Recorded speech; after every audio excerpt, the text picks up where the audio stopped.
He didn't just conquer kingdoms, he cooled the earth. Genghis Khan's empire may have caused the planet to chill for 100 years.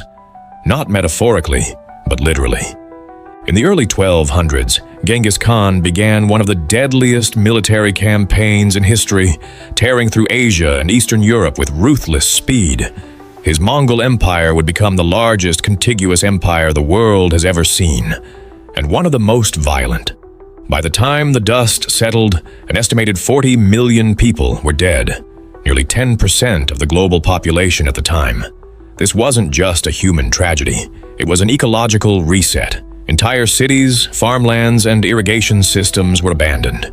With fewer people working the land, nature began to take it back. Forests grew where farms once stood. Grasslands replaced villages.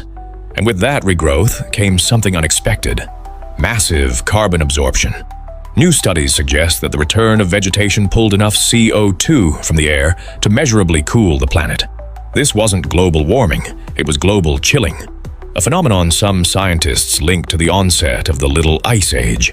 Tree rings and ice cores from the time show unusual dips in temperature beginning in the mid-13th century. It's called the Orbis Spike, a moment in climate history where human impact on the planet dropped because of mass depopulation. Some historians and climatologists now believe Genghis Khan's conquests reduced global carbon levels more than any pre-industrial event in history. Think about that. Before factories, before coal, before climate conferences, one man's war machine may have paused the warming of the earth.